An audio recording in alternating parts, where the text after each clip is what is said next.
Today I am going to start second chapter, the structure of atom of class 11th. In the ninth class you study about that the atom is indestructible part of substance. All the universe are made of tiny particle known as the atom. Atom neither created nor destroyed. All the elements having the same type of atom, and different elements have different type of atom. Different arrangement of atom to form a compound. This property we have studied in first chapter as well as in class 9th. आपको मालूम है कि 400 century में महर्षि कणाद थे जिन्होंने atom के बारे में बताने की कोशिश करी थी और उन्होंने वहाँ पे पदार्थ करके नाम दिया था. उसके बाद प्राउस्ट आए,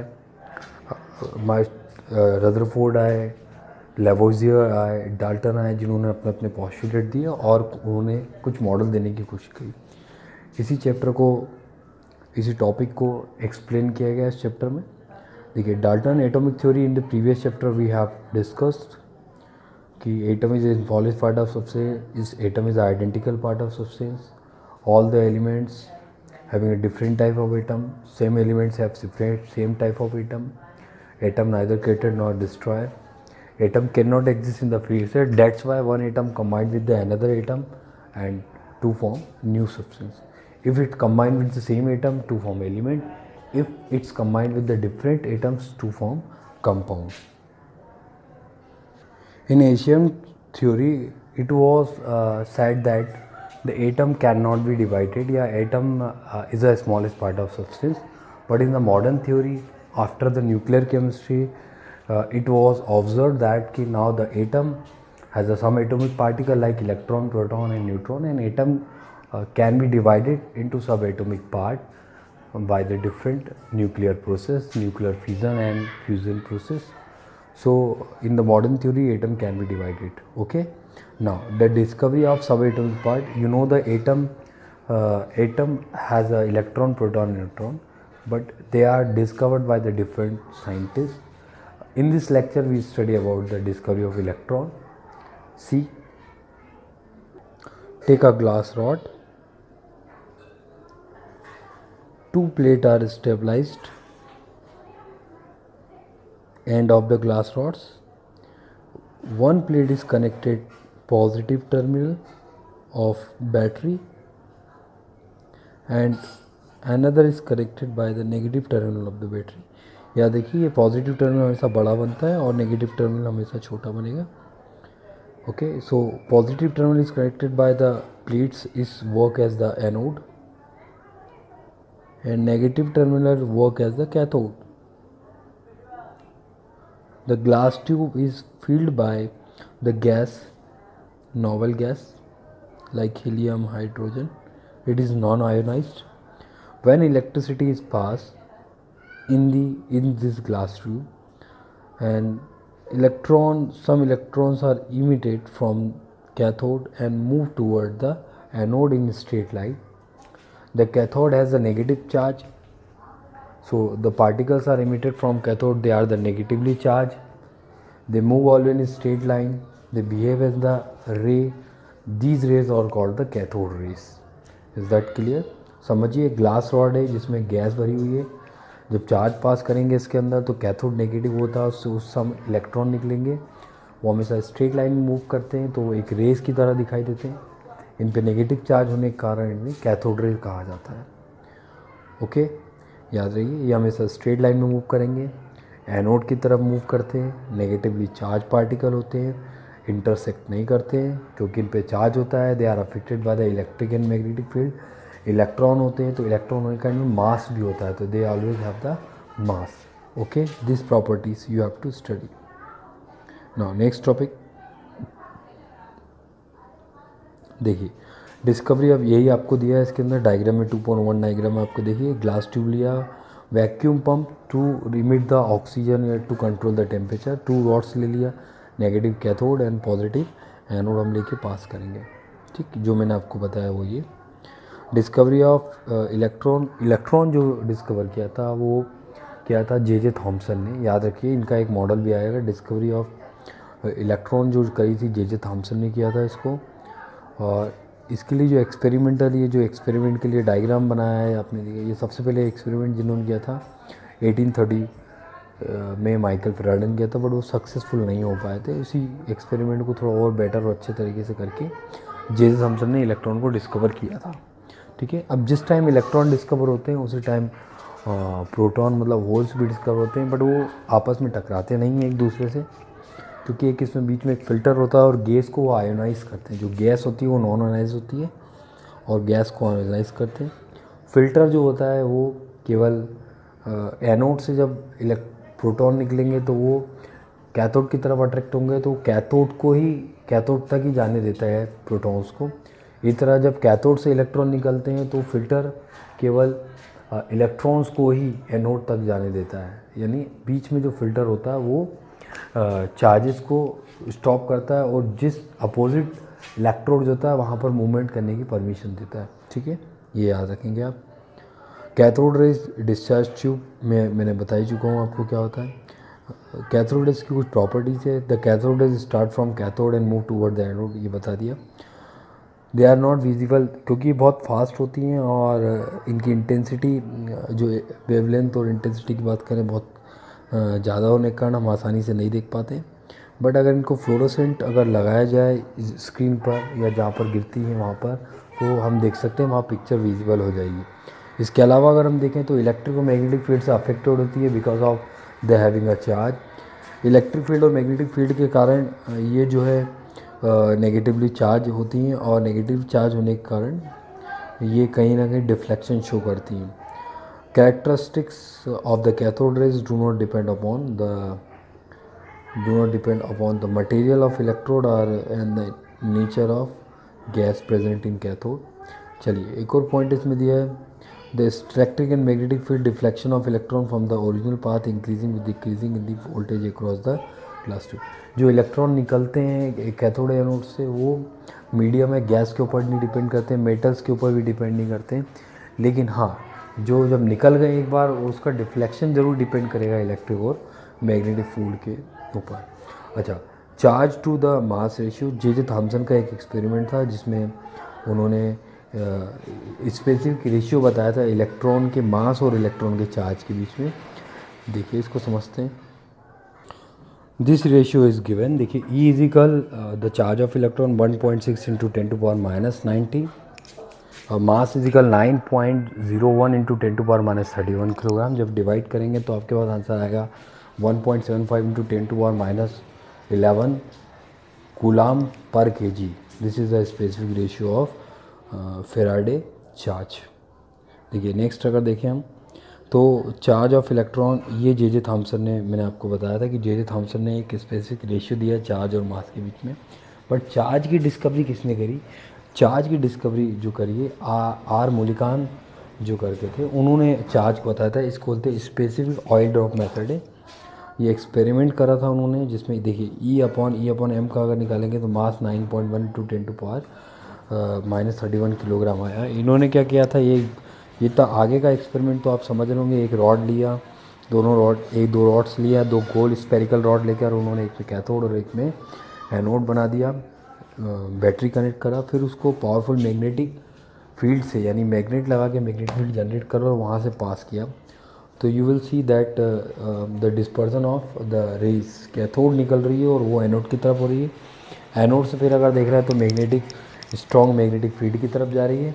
वहाँ पे ऊपर जो प्लेट रखी ब्लू और येलो कलर की, they create the electric field and N और एस दिया है मैग्नेट, वो मैग्नेटिक फील्ड। तो in presence of electric magnetic field जो कैथोड रेज डिस्पर्स, और जो येलो कलर का आप दे रहा है ये फ्लोरोसेंट स्केल है, यहाँ पर आपको उसकी इमेज मिलेगी। Is that clear? I hope आपको ये समझ में आया होगा कि मास और इलेक्ट्रॉन के मास को किस तरीके से डिस्कवर किया है। इलेक्ट्रॉन के चार्ज और स्पेसिफिक रेशियो के बीच में जब डिवीज़न होगा तो you will get the mass of electron.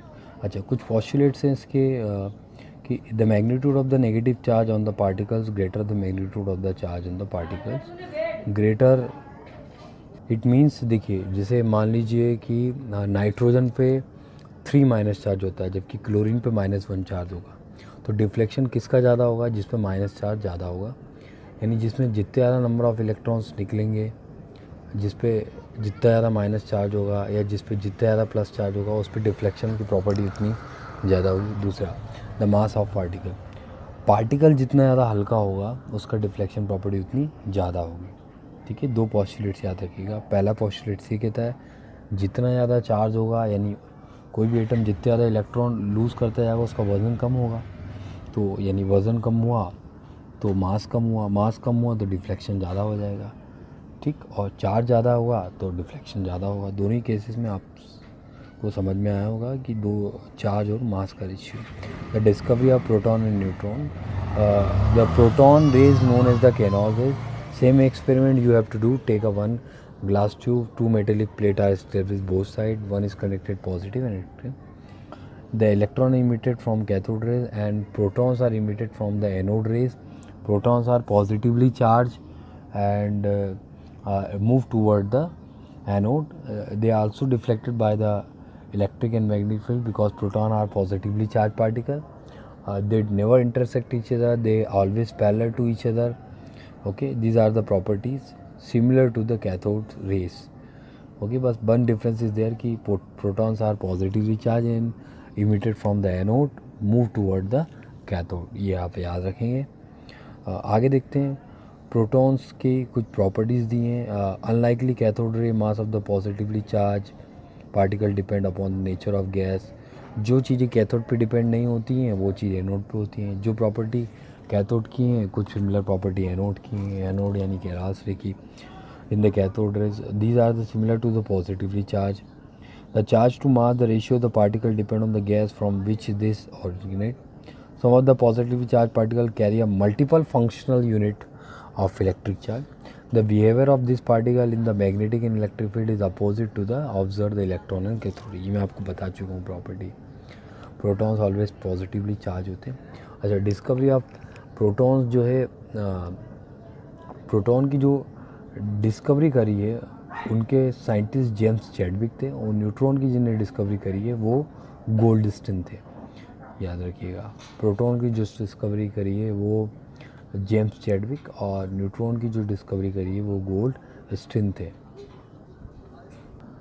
In this bracket the Millikan oil drop method to measure the mass of electron is given. आप इसको एक बार पढ़ेंगे तो आपको समझ में आएगा कि ऊपर से एक ऑयल ड्रॉप टपकाते हैं तो नीचे दो मेटेलिक प्लेट होती है, चार्ज होती है, और एक मेटेलिक प्लेट से दूसरी मेटेलिक प्लेट में जब जाता है तो जो डिफ्लेक्शन होता है ऑयल के अंदर एक्सरे से कैलकुलेट करने पर उसका जितना डिफ्लेक्शन होता है या जितनी लाइट एब्जॉर्ब होती है उसके हेल्प से मास को कैलकुलेट करा जाता है।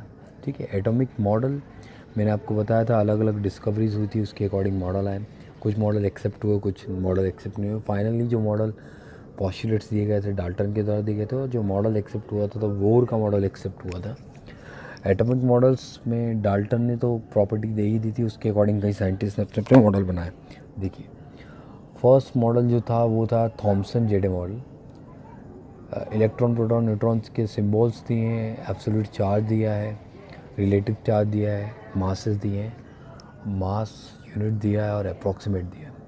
अच्छा, इलेक्ट्रॉन का मास दिया है 9.1, आपको दिख रहा होगा ज़्यादा, बट पीछे देखिए 10⁻³ है किलोग्राम है वो भी, यानी -31 ज़्यादा हुआ ना, ज़्यादा कम वैल्यू हुई इसलिए इसका मास सबसे कम रहेगा। ठीक, सबसे ज़्यादा मास होता है लगभग न्यूट्रॉन का मास जो है सबसे ज़्यादा बोला जाएगा और प्रोटॉन का मास कम बोला जाएगा। ठीक, जितने ज़्यादा न्यूट्रॉन होते हैं उसकी स्टेबिलिटी उतनी ज़्यादा होती है। थॉमसन मॉडल की बात करते हैं तो थॉमसन ने प्लम पुडिंग मॉडल दिया था 1898 में। According to the Thomson model जो एक स्फीयर होता है जिसकी रेडियस अप्रॉक्सीमेट 10⁻10 मीटर होती है, उस एटम को ये माना जाता है कि उस पर जो पॉजिटिव चार्ज होता है वो आउटर सरफेस पे डिस्पर्स होता है इक्वली, और माइनस चार्ज जो है एम्बेडेड होते हैं इनसाइड द स्फीयर और स्टेबल होते हैं।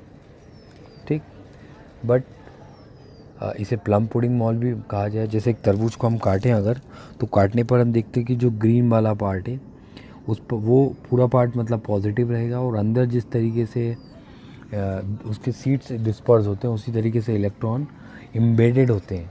तो इसलिए इसको प्लम पुडिंग मॉडल भी कहा जाता है या वाटरमेलन मॉडल भी कहा जाता है।